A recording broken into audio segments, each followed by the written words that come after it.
and welcome to Dungeoneered, a podcast dedicated to discussing Dungeons and Dragons. I'm Aaron. And I'm Josh. Let's do this. Okay, Josh. So last week we started a new-ish, yet original Lukewarm Open, and this week I wanted to still maintain the easiness of the item that we choose. Okay. But maybe step up the difficulty a tiny bit. And some might say this might be easier. Some might say it might be harder, but it's close to the same level.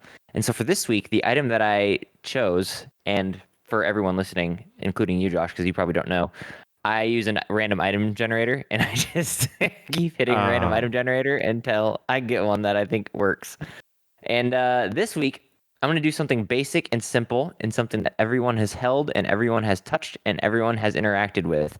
And that is a book.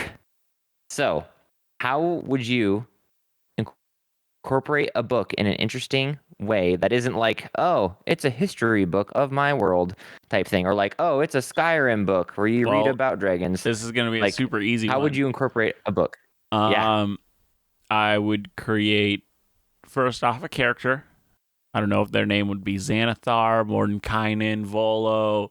And then they would make a book about monsters and different other things that exist in the world. And then you just make the actual books of D&D canonical in the world. So it makes sense that your party could buy and look at the monster manual and be like, oh, this thing's CR4. It's dangerous. That's actually kind of interesting that they could buy the monster manual and actually look at the monster manual. That'd be kind of interesting. I mean, it's set up to be pretty basic. That's still pretty basic. I'm looking for outside the box. I'm looking for outside the bookshelf, so to speak. The Chaz? Oh, you want me to go? Is that what you're telling me? Mm-hmm. So I was thinking there's a couple thoughts that immediately came to mind. First is a book that like talks to you. Like it like a sentient book or something, like you write in its pages and it writes back. The next thought was going to be somewhat similar to what you had, like a monster manual book, but when you open it and read it, it's like a trap, and the monster that you read about in the book like springs to life out of the book and like attacks you or something. I think that would also be very interesting, like a monster book of curses, like but you could even do it like what you were thinking is you could have like a you could have it be like a informational book, like a monster manual that they could read and like be like, oh, this monster is weak to this, and this. But when they look at that monster, when they like go to for the first time, it like springs out of the page and actually have to fight it, which would be very interesting and kind of fun. But why does it exist? That is an excellent question. My first immediate thought would be that it's like I don't know what you would call them, like I don't want to say a beast tamer, but somebody who like is exploring the world looking to like document and research animals and beasts. And so they end up like going all over the world documenting and capturing beasts and like trapping them inside this book for later study and later research. And then when your group finds it, every time they open this book up to research it or something, it's like the monster itself pops out. But you would have to be really careful with this because, you know, like if you gave them the monster man, they're like, oh, I want to read about an ancient red dragon and they're level 5. Not be great. Yeah, I definitely like the idea. I would probably change it from the monster manual specifically, but just have it be like it's a dude's research book and it looks like on every page is a drawing, and it's a drawing of an animal, of like a monster of some sort. And then the ink off the page comes to life, almost like that one Naruto guy. Yeah, that's exactly what I was thinking that exact same thing. And so the drawings come to life, and they are that monster. Yeah, that'd be kind of cool too. You could even do like the origami route where like paper like floods out of the book and they like form into an origami version of the creature itself. You're fighting a paper red dragon. Yeah. Hope it doesn't alight. Just hit it once. Just light a match. Yep. So if you were fighting an origami red dragon and it did its fire breath, would it just be shooting paper at you? No, I would have it do fire. I would have it still be able to do all that. But I would give any paper origami creature vulnerability to fire. What about like what about like if this wizard was creating this book and instead of like the drawing or papers come to life, there's some sort of like spell that you can cast, like maybe the party wouldn't know about it or couldn't understand it or something. Mhm. And if you cast it, like you'd have to do like a ritual circle and it like almost like a God in art Garden of Eden thing where like it forms out of the clay and out of the dirt. That'd be pretty cool too. Interesting. Like it forms out of the clay and literally attacks you. Yeah, it's interesting. You could I also do like also a book that has like maybe they're going into like a ghost area or like some sort of like unique type of monster area, and this is like the how to defeat them book. Each one has their own thing on how you have to defeat them, and so it just tells the party this one has to fall. This one has to be submerged in salt or something, just something weird, and they have to figure out how they're gonna get it to do that. that'd be kind of fun too. Yeah, like a different take on a combat encounter instead of like I hit it with my mace. Like there's something Yeah, like a task maybe has to they be the party done in the combat. yeah, or maybe like yeah, the party knows maybe that like this monster is like out of their league to fight, but if they can like submerge it in salt water or whatever, like they can kill it or they can severely damage it or harm it or weaken it or something like that. That could be Mhm. really fun and interesting too. It's like this book has all these different secrets on how to fight Yeah, the and vulnerable how to spots beat of these all yeah, the major vulnerabilities. monsters. Yeah, that'd be really cool. That'd be really fun and interesting. Be a Yeah, totally different take on a combat encounter that I think would be really fun. it would. Yeah, Well, that'd be sweet. well, it looks like now is time to take over for the actual topic. So, Yes, sir. this Think week I so. was reminded of a game series that I loved as a child. And I figured it would be a fun series to talk about here. So, this week we're going to talk about the Fable series, and specifically a well known staple of that series I called love the Fable. Demon Doors. Okay. Okay, before we continue, which one is your favorite? Which Fable is your favorite? It would be 3 if you could get the good ending in a reasonable amount of Ooh. time, but you can't. So it's very boring. It completely Man. kills the game by the end, but the story of it is the coolest. The first one is just like the best. It's just superior in every way, except for maybe graphics. Yeah, the third one, I don't. It's I mean, how old are these games? When did these games come out? Is it okay to spoil? Is that I don't know. Fable 1 is ancient. The first Fable is yeah, like it was 2004, 2004 2005. I knew material. that It's one. like That's the really one old. That's the only one I know. Let's see, Fable 3. Fable 3 was like what 2010. 2008 or something like that. I don't know. Okay, so it's been 11 2000 years. I'll 2010? spoil it. Okay, so the story of Fable 3, you are a princess or prince, and your brother is the king, and you are following along, but you kind of realize that your brother's a jerk. Just he treats his people badly. He's just a bad person all around, and he actually at one point threatens he threatens the person that you love, and you have to make a decision like, what do you do in this situation? Do you like kill these commoners or kill the person you love? It was something like that. And so you're like, I had enough. I'm out of here. You have to run away in the night. Eventually you come back and save the kingdom and kill your brother and take over, and you could choose whether you spare him or but along your path you have made a bunch of promises to a bunch of different people that you've met saying, oh no, I will lower your taxes, I will do these, like I will reform what the horrible things my brother's been doing. When you get into power though, you find out that your brother knew there is this horrible enemy coming, and the only way that he could successfully save the most amount of people is by having this amount of money to like fund his military and fund all these things. That's the only way he can save as many people as possible.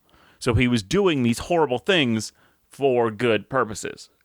And you have to decide, yeah, and so you have to decide, classic. am I going to keep up his tactics because it will work? Or do I keep my promises and then have no money to save anybody with? So one of the ways to get the good ending is you just literally have your character earn that amount of money by just doing basic jobs, and the quests run out. so you're gonna just have to do pie making and like all these other mini game jobs that you can do. Yeah. Yeah. Throw a beer and across the you counter. also own land, and you can kind of get money by taxing your people, like your tenants and stuff like that. And so, I'm sure there's an exploit you could abuse to get infinite gold or something. but that's like that only and if do it you're in like 5 on minutes. a computer, not on a console. But so because the game falls short at that point, you're like, you have this the game is incredibly interesting, and incredibly good, and then all of a sudden it just takes this huge spiral as you have to just grind to get the good ending. And so if there was some other way to get the good ending where like you still had to do this, but it went quicker once the game realized what you were trying to do, that would be nice. But otherwise, Fable 3 is my favorite because the story is so interesting. What do you think of Fable 2? I don't remember the story of Fable 2 very well. Yeah, I think it's because it's not very memorable. Not to be mean. Be honest. So that's one of the things about Fable It's that still is a fun game. Important to know for anybody who hasn't played it before, who wants to go in and play it. It is set in a kind of almost silly fantasy world. Like there's a cartoonishness to the feel of the game, accurate. and it's purposeful. Like if your character's being a good person, you literally gain a halo and like you become like an angel.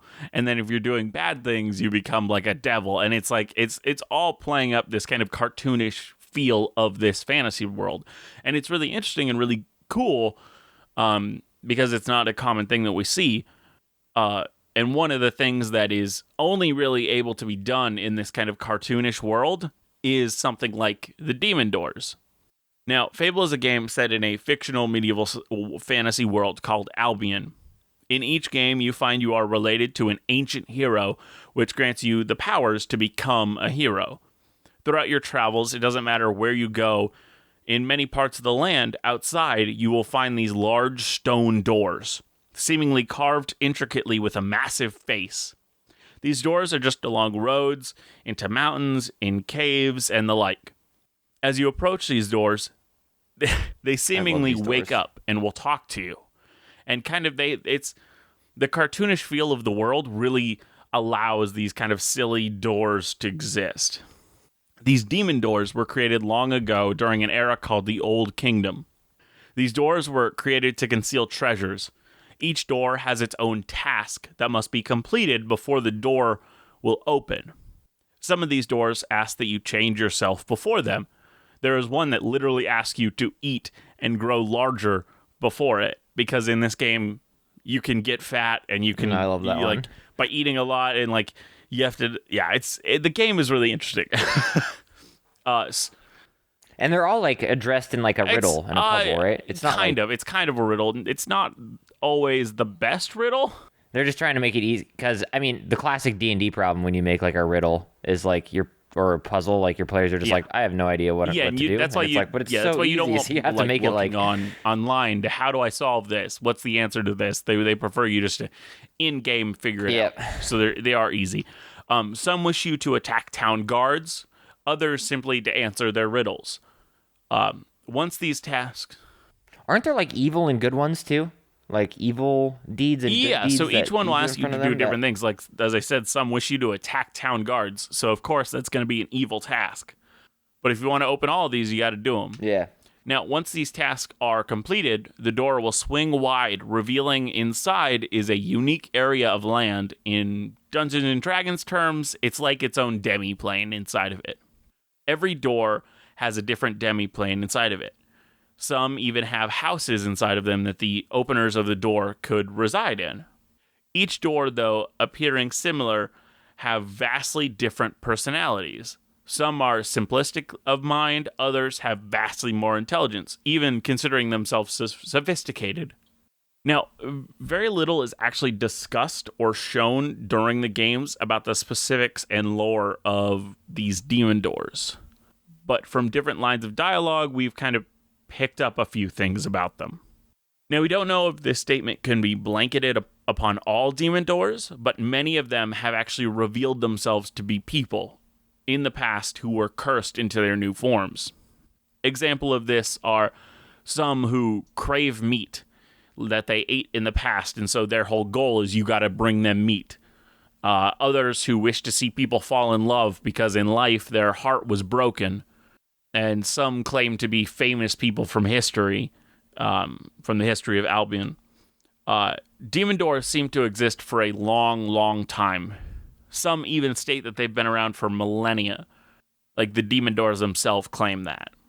Now, do the demon doors in Fable, do they all have like, do we know what their personality's based off, or what are you getting to that? Well, there were what, people. Like how they were actual. Is it just randomly like No, they were programmed like a people. computer, or? That's why I said they were people, humans who were cursed. So whatever that human's personality was in life, that's who they are when they're a demon door. They're just a giant head version. Yeah, they look. They all look the exact same in the Fable games. I don't know. Well, and they all talk the exact same too. I don't know. Yeah, voice acting. Probably because of voice acting. Saving on not making every single door look completely different.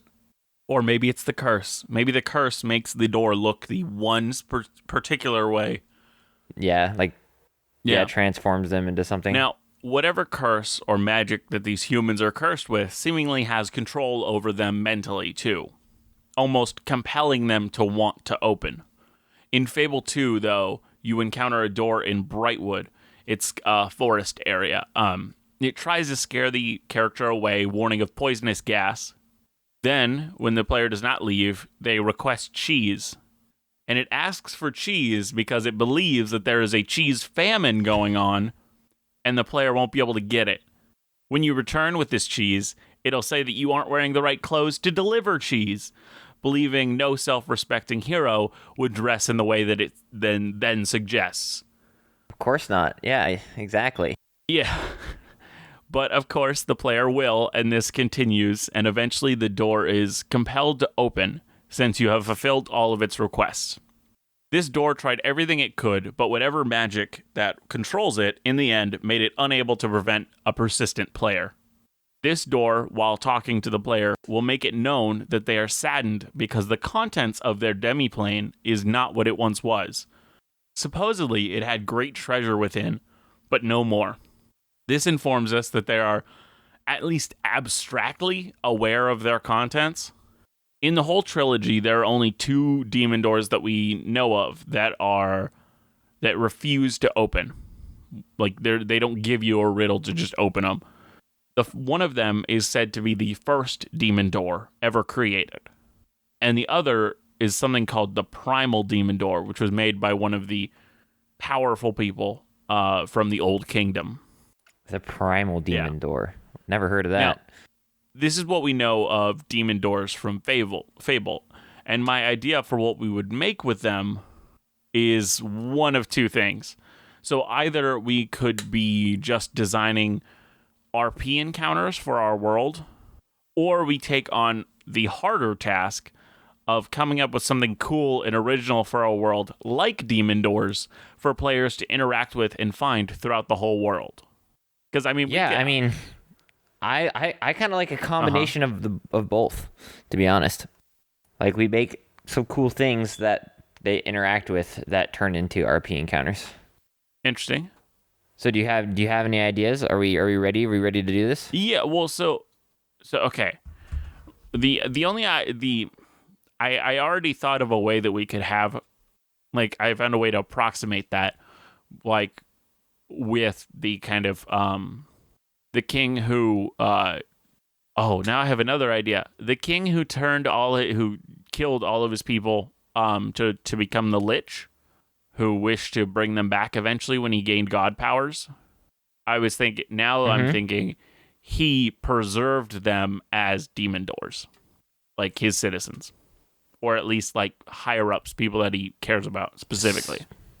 But we don't need to have. That's what I'm saying. We don't need to have exactly demon doors though in our world. Yeah. Do we want to do demon doors, or do we want to do something different? I mean, demon doors are great. Don't get me wrong. I say something different, but it's going to be hard to come up with something as cool as demon doors. Yeah, They demon are. doors And are they're hilarious in Fable. they're such so an interesting funny. thing to have They're because, amazing. again, I said because it only fits because it's this kind of cartoony world, and it just works. Oh, they're so good too, and they have the dumbest like voice, and they're great. They're in the loot you get inside of them is just like it's so good.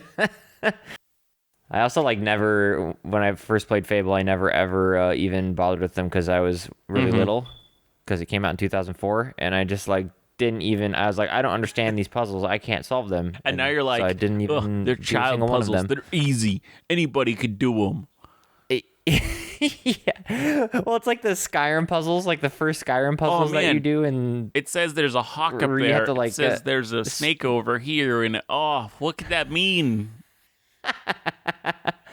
and one of those is broken and it fell down. I don't Weird. know what this could mean. It's so dumb. Yeah, I Skyrim know. puzzles are great. And you sit there and you're like, man, I have no idea. Well, it just reminds me too of like because in our last game I ran a puzzle, and you guys I still did think that pretty puzzle good, was but- unreasonable, but that it's ridiculous. It was a unreasonable. ridiculous Why was idea. it unreasonable? Oh, I just think it was. Why? It's actually an officially it? published D&D puzzle. Oh man, I just don't think in the same way of D&D people. Then I guess. Yeah, it's I just a don't think in super the good same puzzle. way. It's a really good puzzle because it's really easy to solve. It doesn't like hinder the original person who's trying to get in and out of their location because it's really easy to manipulate. Oh yeah, super good. It all makes sense because you don't want to have a puzzle that's so difficult and so like tedious that like the person who was here in the first place couldn't access it very easily. Like a lot of video game puzzles. Otherwise, it wouldn't make sense. Like especially for, any like, a Resident workshop. Evil puzzle where it's like, you gotta go into this room and find the crystal eye, which then you must put into the face, which then will open up to another area, which you must get this thing to open up your office. Yeah, like those work for like...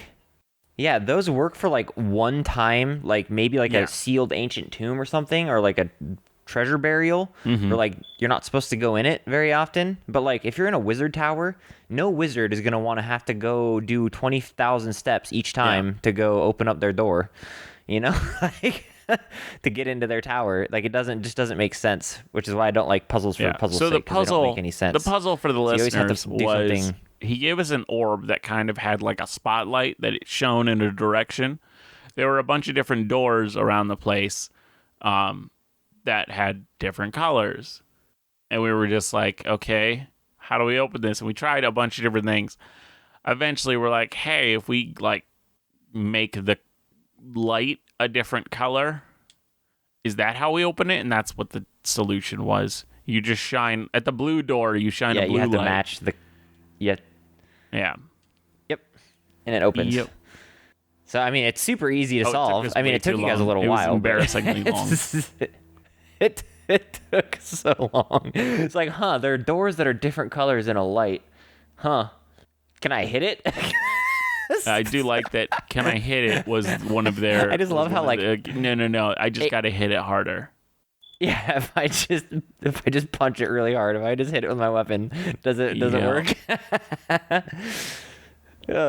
I love it. That's my first instinct half the time. I mean, obviously metagaming, like I know it's a puzzle. Like if I get a puzzle in D&D, like I know it's a puzzle. So like obviously if I hit the door, it's not gonna work. I was hoping to break. I was hoping to stab a hole into it and then just misty step to the other side and just unlock it from the other side, just so I could see through. Because all I have to do is see through the other side. But yeah. Yeah, the only way even to in that puzzle that I ran, if you were to close the doors behind you and leave, you'd have to find a way to point a blue light at the blue door or red light at the red door. So like the light spell would work because you can change the light spell's color, that kind of stuff. That's the only way to reopen them. Well, so yeah, on to demon doors. Yeah, I love that puzzle. I think it's really fun. Yeah, back to demon doors. Anyways, I mean, it kind of has to relate because they're kind of like little puzzles, but okay, so I guess let's start step one. When do we want it? Now. What do we want these? What do we want these to do? Like, what do we want? Do we want them to be guarding treasure? Do we want them to be guarding a laboratory? Do we want them to be I kind of like a tomb? Like, do we? a chaotic person, like a chaotic god or something, kind of put these little stashes around. So there's like, Okay. it makes sense that they're Well, like, why would they just have these treasures everywhere? Like, it's somebody who was trying to be chaotic. this actually somewhat reminds me of one of my favorite NPCs in my world, who is a I don't remember what the psychic dragons are called in D&D. Gemstone. The gem dragons, is that what they are? Or they like Yeah. kill your mind? But oh no, there's a deep dragon, I think. Well, anyways, he's in the Underdark and he's a dragon, but he like masquerades around as like a crazy, which you've talked to him before actually in a one shot. He masquerades around as like a crazy lunatic, like a crazy maniac, and he can sense whenever somebody enters the Underdark, somebody different or new, and he has to go and learn like a secret or knowledge from Who them. are they?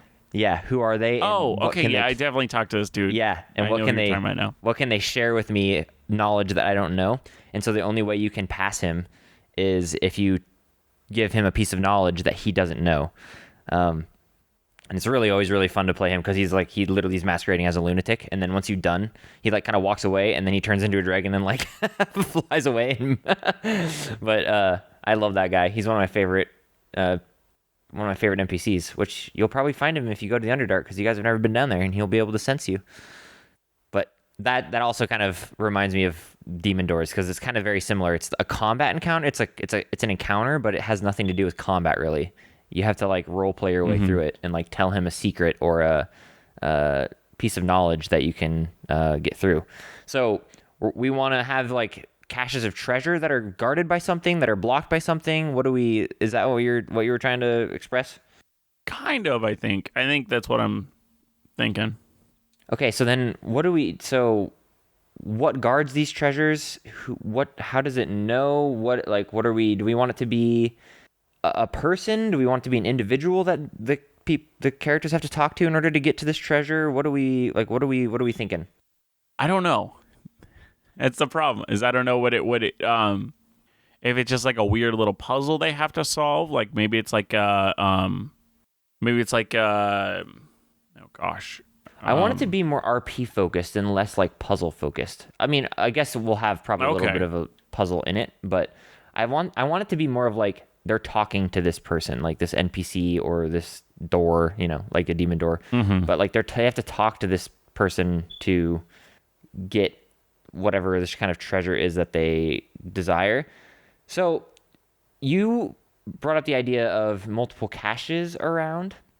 If there are multiple caches, how are they all guarded? Like, is it by one entity, one thing? Is it like a bunch of? Is it like a?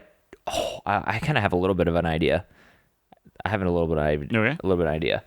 Okay, you know how in I was gonna say Skyrim because that's the first thing that popped in my mind. You know how in Skyrim when I'm gonna be like questioning if this is a mod that I have or if it's actually part of the real game. But you know how you can find little treasure maps that like lead you to lost little like chests that are like scattered around Skyrim? Maybe. What if you had a treasure map? Not coming to my mind. What if you had? But I think I have found treasure maps in that. I don't know if that was a continual thing, like it happened all the time. I think there's like a it was few. an actual feature. And they have like a little tiny map, and then they have like a picture of a mountain with an X below it, and you have to. Oh yeah, it's like really hard to figure out where this is trying to lead you. But if you find it, yeah, it's like impossible because they have a picture of a mountain and like a little like you're like okay, and you're like okay, I think I know where that looks like. It's okay, like, it looks like that one. I look around and there's 1,000 mountains. Yeah, but what if we did like something similar to a demon door, but instead of a door, these hidden caches are marked by a treasure map that talks and gives you and changes information. So kind of like what we did with Lukewarm Open, like a book, but this treasure map like knows all the secrets where these caches are located, and you have to like either convince it or talk to it or do something in that way for it to like explain and like guide you to the treasure. Okay, I'm a little confused. Okay, what is? So, like, but where is this thing? In my mind, well, I don't know, but in my mind, what it would be is like perhaps like they would buy, like maybe they go into a magic shop or something like a oddities and curiosities trader, and they purchase a treasure map from him because he's like, hey, this is apparently this has apparently this treasure map leads to something of value. And originally it's just like a solid map. So they get like a few clues on this map of where this treasure might lie, and they go there and they find this treasure. What I was thinking is like once they solve it, I don't know if I'd want it to like, I mean, not come to life, but talk to them. I'm thinking like a Tom Riddle diary in Harry Potter, if you know what I'm talking about. Mm-hmm. Like you can actively talk and You write in it, and it writes like back. responds back to you. So like you can ask it a series of questions trying to outsmart it to like get it to tell you where the treasure is, or even talk to it. Like even talk to it maybe. Like maybe it's a sentient like being that actually talks to you. So like I love the idea of they just like randomly pick this random item up in a curiosities and oddities shop. Like, oh, this is a cool magical map that shows the location of a piece of treasure, and they buy it, and it actually like is talking to them and trying to like perhaps, I mean, I like the idea of you having to like trick it into telling you where its treasure is located. But I mean, I'd have to put a lot of thought in how you could go about tricking something to tell you where it's. Yeah, I don't know. No, but I really like I don't it think though. this is the right direction. I love. I You don't like it? no, I don't know. I just don't think it's the right direction. I think we keep it on the back burner, and then we look at something else currently, and then come back if we don't find anything. Okay, so what are you thinking then? Well, so if you want to do something that leads to other things, oh, okay. Now I'm thinking of like another video game. I think it might have also been Fable. Throughout one of the games, it might have been 3. You'll occasionally be one of the side missions that you get in this game, this dude is having trouble in the town, one of the major towns. He's being harassed or something by these gnomes. You deal with them, bring all the gnomes back to him, and then all of a sudden they like attack and spread out, and so then they spread out across the whole world. And as you're just going about during the game, you hear like them insulting you, and you have to pull out your gun and figure out where they're at and shoot them. To recollect all the gnomes? And yeah, it's a collect all the gnomes mission. But what I'm thinking is maybe it's something like gargoyles, and maybe I don't know if it's like one in every town or whatever it is, but there's a living gargoyle that you have to find and talk to that will reveal these caches. So they do exist, and the party knows they exist, and the party just chooses whether they go after it or not. See, this is okay. This is what I was going with the treasure map. Instead of like gargoyles or something, that's a literal like. Well, I know, that's what I was saying. That's why I was trying to keep it similar to your idea. Yeah, this is exactly what I was going with.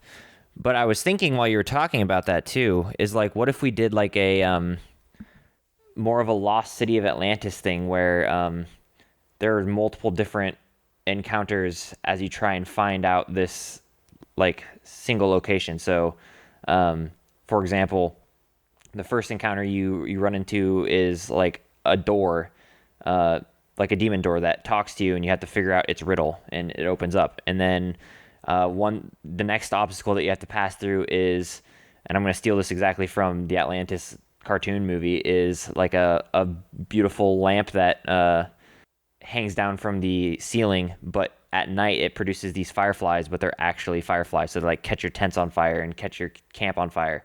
And this map like tells you and gives you hints about what each encounter is going to be coming up, and you can use these hints to try and navigate and better understand these encounters that are coming up. So some of them are combat encounters, some of them are RP encounters, some of them are like puzzles that you solve to find this final city. And if I was like relating it to our campaign, I was even thinking about like how we had that like shroud where those spirits are that like you have to pass through. Like maybe this Mm-hmm. map or this like I don't know book or journal or something holds the secrets and gives you clues on how to get through that and then get to certain areas of within this like plateau to like traverse and travel through to solve these different mysteries to find one of the tombs or something Mm-hmm. of the ancient kings or even or like the crash site of the gods. And I think it'd be really fun that you get this whole entire journal or map again that gives you hints.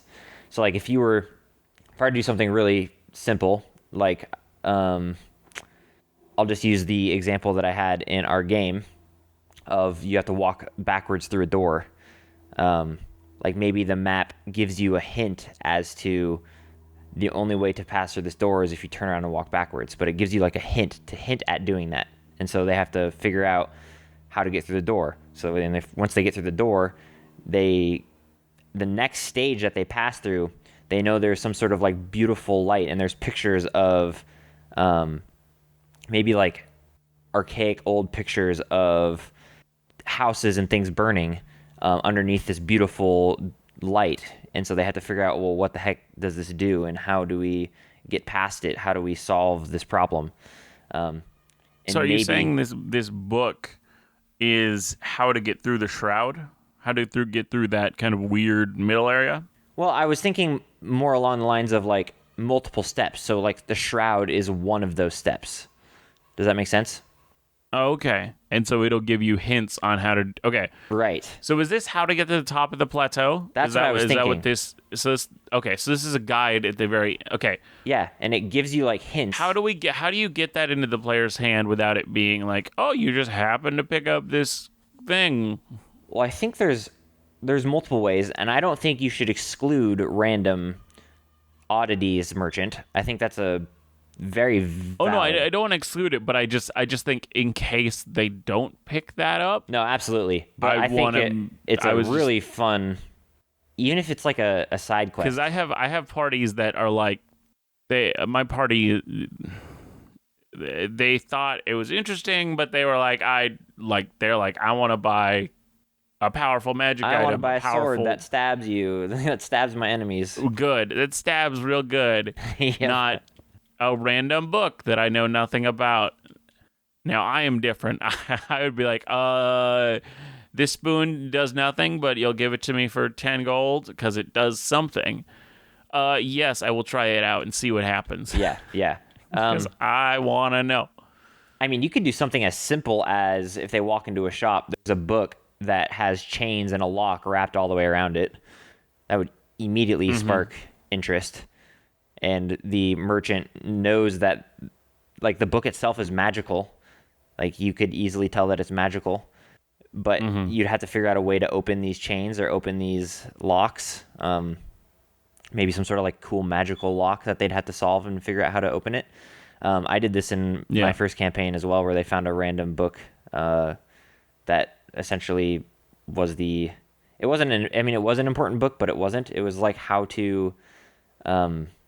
It was essentially explaining like the tenets of an old god and the secrets to where he rests and lies.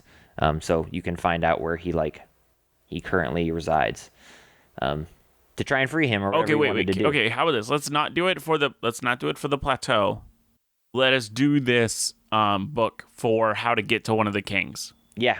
No, that was the other option that I had for it. Yeah.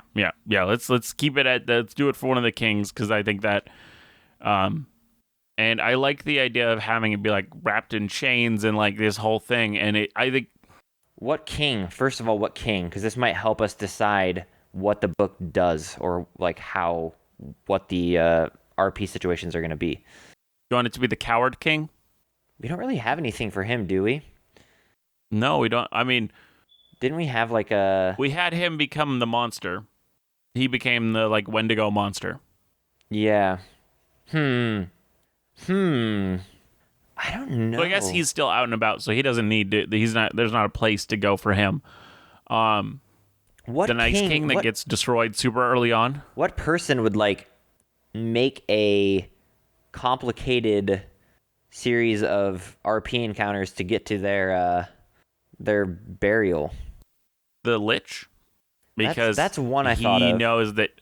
Well, so the Lich. The reason why I would say Lich is because they know even the biggest idiot can just get strong, and so if it's just a bunch of fights and things like that, any idiot can do that. So he makes it these RP challenges because it's going to take somebody of intelligence who he thinks will understand that what he did was for the good of his people and won't look down on him. And that's his whole thing. Okay, yeah, I like the idea of the Lich King. It's the Lich King, but there's also a part of me that like likes the idea of the Lich King like being alive still. Didn't we have that a little bit as well, where he might like be released already and is like terrorizing a area? Yeah. Because I like both of those options. Okay, then let's have it at one of the there was the tribunal of the three Yeah. that fell apart to infighting. Yep. Like one of them, and so is, created this area. Okay, I mean I like that. It doesn't really. If we do one of these three, we can easily do something like that. We could even make it like a 3-king alliance where one is a knight, one is a wizard, and one is a like cleric or something. Like you can do all sorts of interesting stuff with that too. But in this, okay, so if we have one of these 3 kings in the 3 kings alliance, and somehow they get this book, and this book is, do we have it like locked in chains? Do we like that idea? Like it's like locked in like wrapped in chains. I like that. And unable to be opened. It's something that makes it very noticeable. Okay, so how do they open these chains? Let's just do that first. How do they open the chains? Do they find a key? Is there? Do you want it to be I think mundane? it has to be like a they blood could use relative. the knock spell? Like how? What are you thinking? Blood relative, and I think make one of the parties a blood relative of this king. Like only because by this point it'll be so diffused, the bloodline. Like it's the likelihood of them not being related to one of these people is larger than them actually being related to them. Okay, I have an idea along these lines. Yeah. What if we take the idea of Demon Door from Fable and we add it to this lock? And this lock gives you a riddle that if you speak the king's name of the 3 Kings Alliance, whose this book belongs to, the lock opens. And the riddle gives you hints as to what king this is. And so what I'm thinking is this might not be something they do immediately. Like they don't understand immediately, like this riddle. Yeah. And once they start figuring out history about these 3 kings, they can start filling in the riddle and who this book might belong to. So, but my question would be, for just any historian who knows the lore, why wouldn't they have already opened this? Could the shopkeep be some sort of other thing that like That is a really good question. knows the answer but doesn't do it? Yeah, that's a really good question. If we did the bloodline thing where it only talks to people it deemed were worthy, or people of its bloodline, that could be a way you did that. Oh, maybe we do it. The bloodline is what is required for the riddle to be given. Right. So nobody has heard the riddle until that point. You'd probably even have the riddle mention the bloodline as well. You of the bloodline. Yeah, exactly. Right. Are you worthy? Right, exactly. And it gives you like maybe if you give them, like, maybe if they have a last name, the king is named King this, their last name. No, yeah, I mean you can, yeah, that, I mean I like that idea a lot actually, because you can even, yeah, of the line of, the line of Adam, I don't know, but like that type of thing, because they wouldn't know anything about that. So then they might go and search what this lineage is, who's in this lineage, can we find stuff about this lineage? So that's even part of the riddle itself. Mm-hmm. I like that a lot. Okay, so once they get this lock that tells them like a riddle about who the king is, and you have to speak his name, or even speak maybe like his crest slogan or something along those lines, or like his I mean, I don't want to say motto because nobody has just a motto, but like, like either speak his name You don't or have a motto? yeah, I don't. You Aaron, know, you don't have a motto? Oh, you have a motto? Of course. Speak, friend, and enter. Is that what it is? Always remember. No, always remember Oh, to be the sharpest barrel in the bunch, of yeah, course. yeah, you're Do right. you not have a life You're right. motto? Yeah, maybe this lock they have to say chairs and potato wedges, and then it opens. Yeah. What is the favorite food of the king?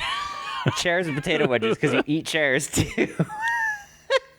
I like a good roast chair. Can't beat it.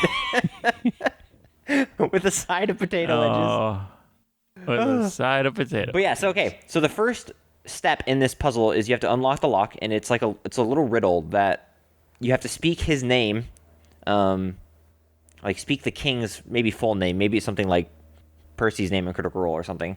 Like you have to speak his name, and then it unlocks. First of all, Frederick Steenbein Musa Kowalski to roll the third. Yeah. I don't have that memorized, that's for sure.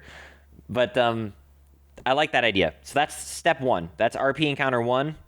I think that's really cool. Now, the question is, before we continue, does this lock, like, does it have its own mind, or does it only repeat the riddle? Like, can they ask questions? Can it answer back? I think it repeats the riddle. Okay, so it repeats the riddle. So once the chains are open... Yeah, I don't think it has, like, much intelligence. Yeah, okay. So once the chains and locks are opened and they can open this book, what do we see in the book? What's the first thing that they see when they open this book?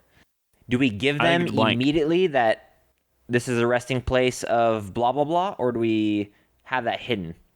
I think it's blank. It's blank. I like that idea a lot. Okay.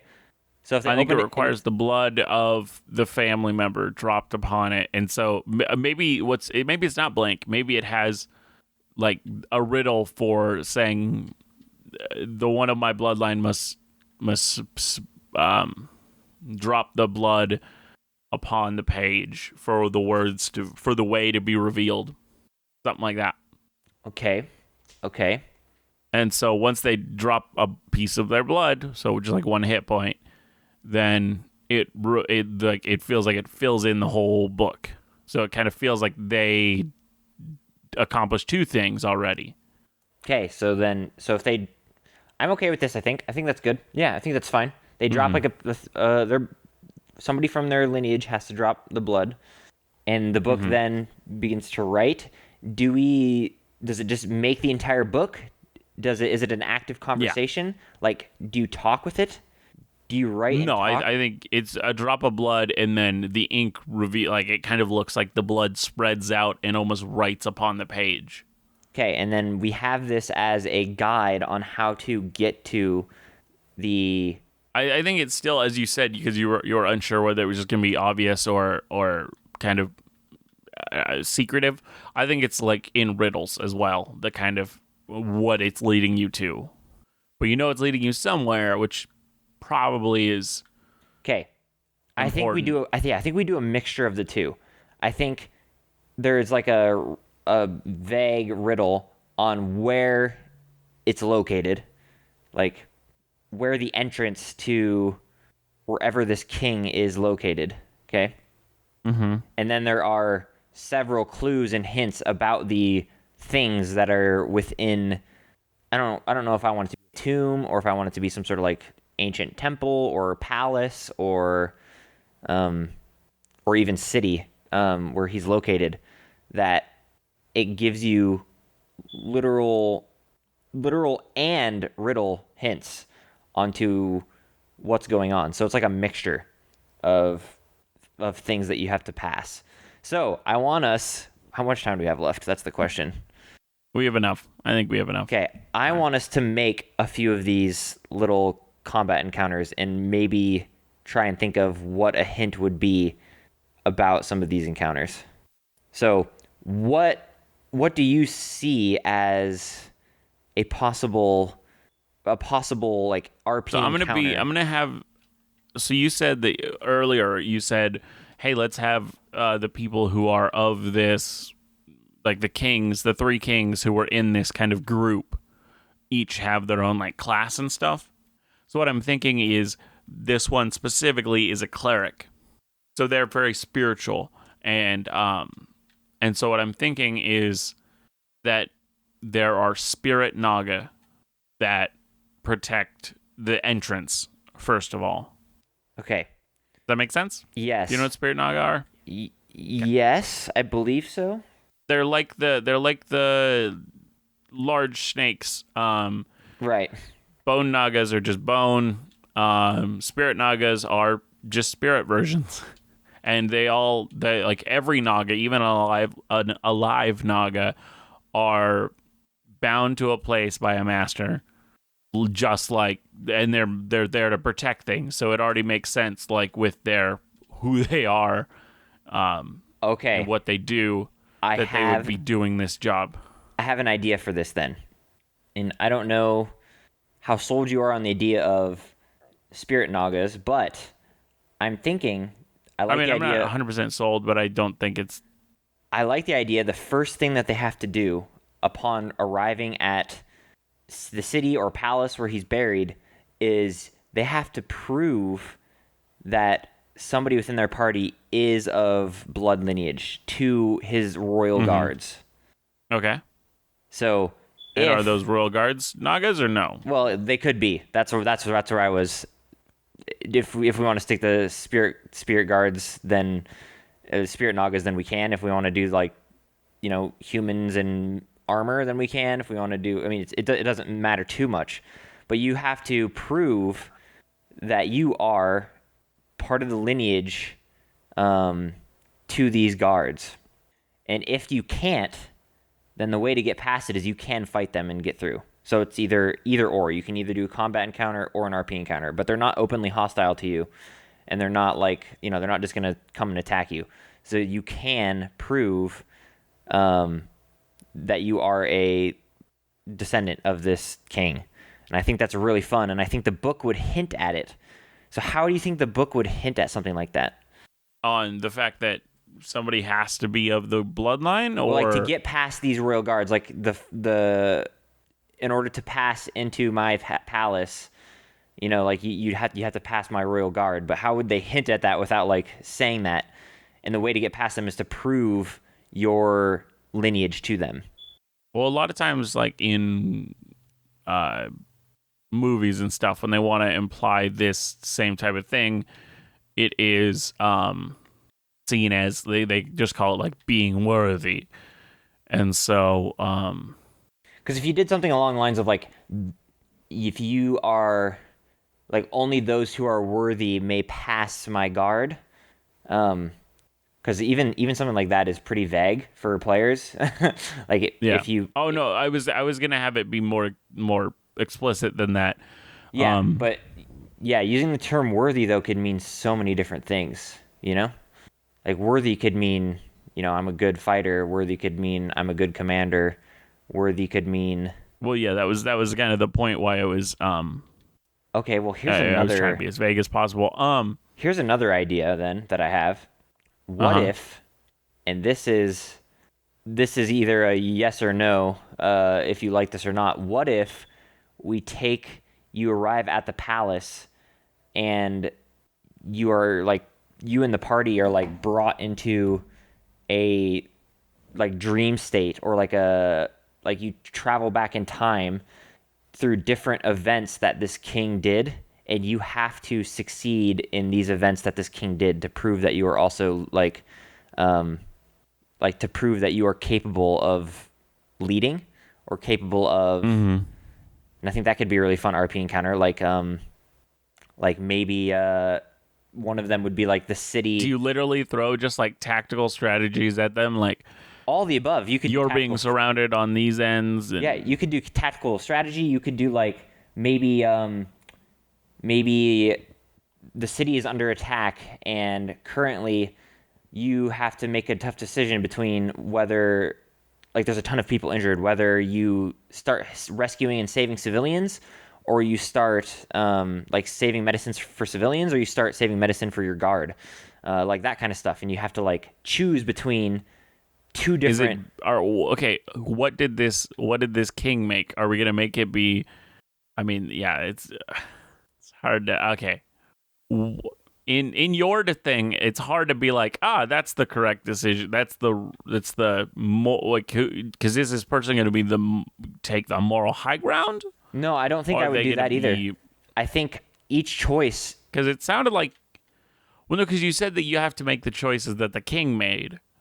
No, what I was trying to suggest is that the choices that you make, um, it's not about like the moral high ground that you choose. It's about how well you can handle the situation, like how kingly you can be in this situation, like how perhaps they're like your commanders are like defeated and their morale is gone, and so then like you'd have to RP like a speech or RP like a um a way to like increase their morale. I like the role playing a speech. I like that. Yeah, so like you'd like that type of thing. Like there'd be different situations that you were brought into. Like maybe every time you stepped into one of the palace rooms, there's a different thing that happened in this room. So maybe like one is like the king and his wife or something, and you have to RP this exchange that the king had with his wife. But it doesn't mean that you have to emulate what the king did. It's just you have to prove that you are worthy to be a king through these different RP situations. So like maybe the king's wife had like a miscarriage, and you have to talk with her through that. So there's one RP encounter. Ooh. That's just a random thing that I had. But the next one is you That's harsh. as you're like as the first time you enter through the gates, your soldiers come and like greet you. Like you flash into a vision of your like soldiers running to greet you and forming up in ranks, and like have to do a speech or talk with them or like yeah, like that kind of thing to get past these guards. And then that's one of the visions. Another vision is like you enter into the throne room, and there is a person, there's like two people that are having a dispute, and you have to decide and rule over the dispute that's happening. Like maybe like, he stole my pigs. No, he didn't. Like I didn't steal his pigs. Like, that's just a really simple example, but like you have to rule over a dispute that happens. Yeah. Like all these different RP situations, which each like individual place you go into. And I think what would be really fun too is not all of them are mandatory. So if you can find the most direct route to the like the tomb or whatever, only if you only have to do a certain amount, and maybe the book tries and gives you hints as to what's the fastest way to So get you're through. heading into like a labyrinth, and so you have to. Yeah, like it's a huge if you palace. take It's a massive palace, and Yeah. it's essentially a maze. It's essentially a maze, but disguised as a palace. And each one of these different rooms that you go into has different RP encounters that can even do different various things. Like maybe one of the encounters is also like an assassin. Like maybe you have to try and stop an assassin. Like maybe you wake up hearing some sort of noise in your room, and like you have to start going investigating and finding like something strange is going on within the palace, and like you find out it's some sort of assassin. You stop him from assassinating one of your like ambassadors or something. There's like a million different things you can do, but maybe if you take damage in the dream, like maybe if the assassin does happen to like stab you or something or hurt you, you take it in the real life too. So like you come out of the dream and like you have like a literal slash mark across your arm or whatever where he hit you. That type of thing. And then how you'd involve the rest of the party is like they become like different people in the dream with you. So like maybe guards or advisors or generals or something like that. And then like the whole entire party gets involved in these little RP encounters that are all throughout the castle, this palace, and the grounds in the vicinity. I think that would be really fun. Mm-hmm. And the book. So okay. So what I'm thinking is the first one is it's a door with a spike in it. You have to put your hand on the spike if you are the relative of this king. It literally tests your blood and then is like, oh, yep, this is one of them. You head in, you see there are many different directions and they all look exactly the same. This begins the labyrinth part where you have to go through the life of this king, and I think I would like it to be like a progression of their life. So as you are going through this, you're literally like going through what like because I think part of what it's trying to do is it's trying to get you to feel for this king. Like he wanted it to be. I think he's partially ashamed of what he did. of how the kind of their groups fell apart to infighting. He also be feels an the RP shame of encounter, that. too. And well, no, so that's what I think that's what it's gonna lead up to at the very end. Yeah. And so he wants you to feel a connection with him and who he was as a person before that. Yeah, no, I like that a lot. I like that a lot.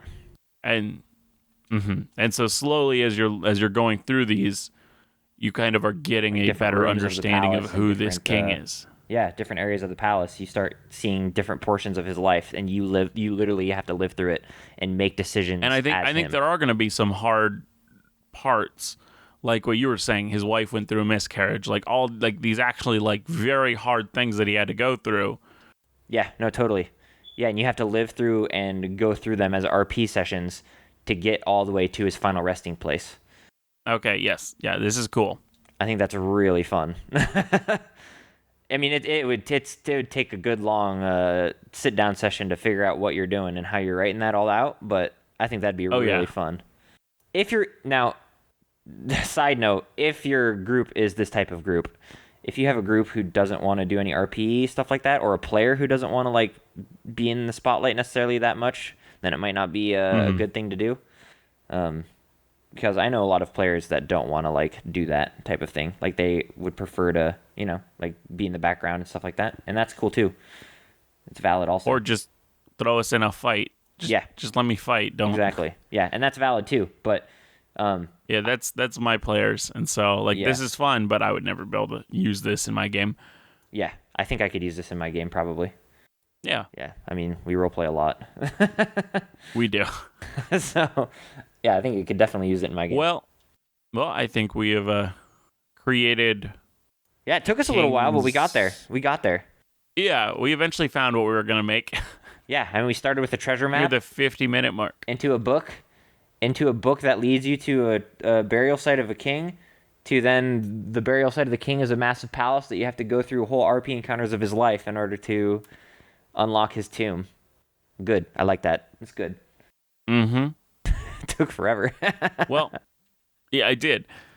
Well, thank you all for listening to episode 44 of Dungeoneered. Made it to 44. Woo! Hey, guess which one's coming next? 45. Do you get the reference? Before we leave? Nope. I don't get the reference. It's SpongeBob. It's fine. Oh, yeah, I would never get that reference. I do not watch SpongeBob. The only SpongeBob thing I watched was a movie, and it was free at the local theater. David Hasselhoff? So we watched it. I don't know what that means. Is that the one with David Hasselhoff? I know who that person is. Who like swims and stuff? I don't. No. No? Oh, that's this one was about plankton and being a goofy goober and oh yeah. just the dumbest. It made me despise SpongeBob. Wow. Like it was like I'm never gonna. This is horrible. Yeah. yeah. It was that one. It was that movie. Oh, it's so good though. It's so bad.